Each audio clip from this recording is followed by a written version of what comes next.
Sam Newman is, he's not a respectful man at the best of times. Sam is a podcaster now, and his whole function on that podcast is to push buttons and to get a reaction. I'm not inclined to give Sam Newman any additional publicity, which I'm sure is the objective.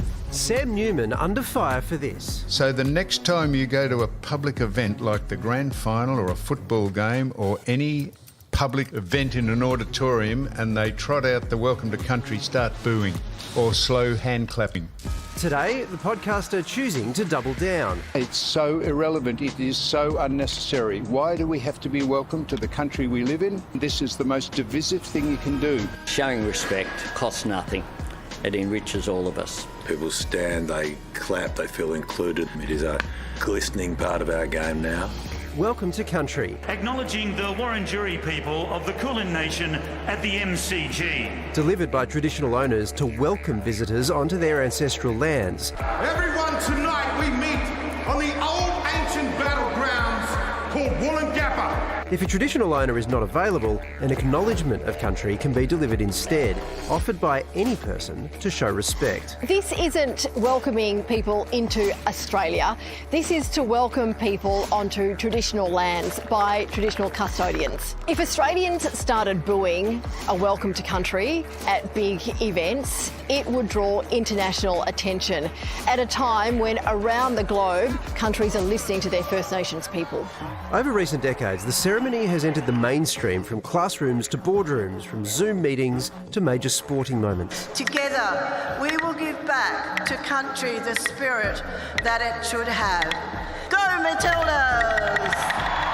These kind of cultural protocols, performing a welcome to country, an acknowledgement of country, a smoking ceremony, is part of who we are as Australians. This should be a sense of pride dating back 65,000 years, part of the longest continuing culture in the world. Why wouldn't we want to do these things?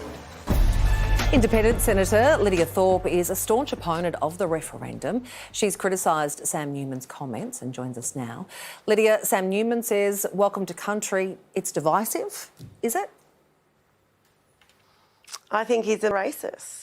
To even have a platform in this country in the media cycle just goes to show what we're dealing with in this country. It's another day in the colony, as Chelsea Wadago famously says. So I think inciting violence and hatred through racism at a game that we all love, at a grand final that we all look forward to every year, that brings people together on an equal playing field. And, he needs to check himself. And I think that he should not be allowed to attend the grand final. Some Indigenous voices say that it's losing its cultural meaning, that it was never intended for football games or perhaps Zoom meetings. What do you say to that?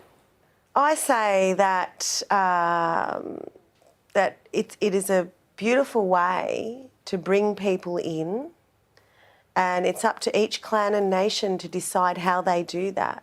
I mean, when I do a welcome to country on my own country, and it's the only place I'm allowed to do that, is I tell a story of the water, of the land, of the totem.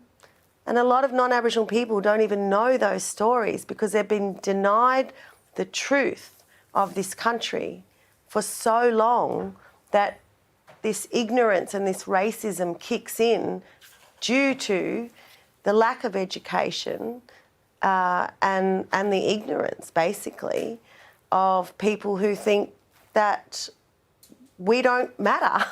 Black lives don't matter.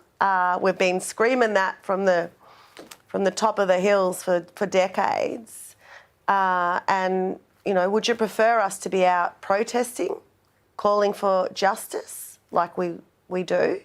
Or would you prefer a welcome to country where you are actually being invited in a respectful, beautiful way that gives you insight and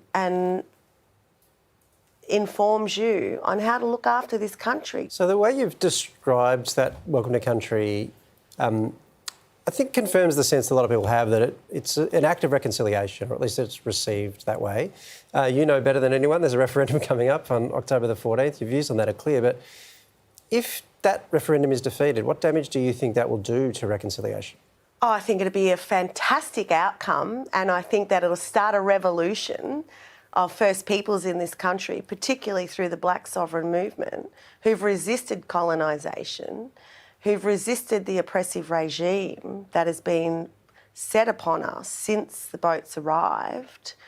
And it's certainly an opportunity to get this right and start a truth-telling process that will lead to a peace treaty, which is what we ultimately need. This country has never been settled. Never. There's never been consent from the natives. So we need a treaty to be able to address that. And a treaty is a mechanism for peace, and it has to happen between two sovereigns. The King of England is not our sovereign. The sovereigns are the oldest continuing living culture on the planet, and that is First Peoples of these lands. So you've explained there why you oppose the voice, but I'm interested in what the no vote would create.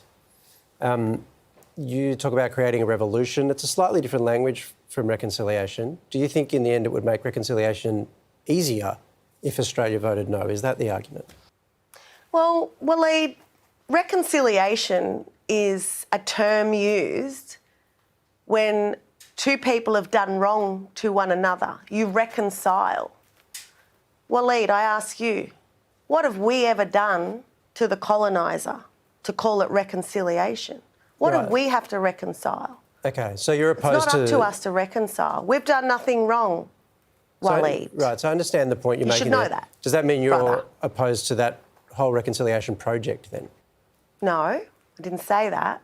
My mother was part of the Reconciliation Council in the year 2000 when 1 million people walked over the Sydney Harbour, well, not only the Sydney Harbour Bridge, but many bridges around this country, more than any Yes campaigners ever put together. So Howard, at the end of that reconciliation movement 20 years ago, or 22 now, he said, the country's too racist to reconcile. And I think this referendum has only exacerbated the racism in this country because it has given a platform for racists, and it's also given a platform for those who think they know best for what we want. We've never protested to go into the Constitution. The Constitution that was established in this country in 1901 was only established to bring harm to our people. So the Constitution in itself is a racist document. And this Yes 23 and the Yes people that are running around saying that this is going to save our souls and fix the Aboriginal problem, they've got it wrong. They haven't done their homework, or they've done their homework and they just want to nail us into the assimilation document and become nice, neat little Indigenous Australians. Then you don't have to worry about the Aboriginal problem no more. Senator Lidia Thorpe, thanks for your time. Vote no. Vote no for a better future.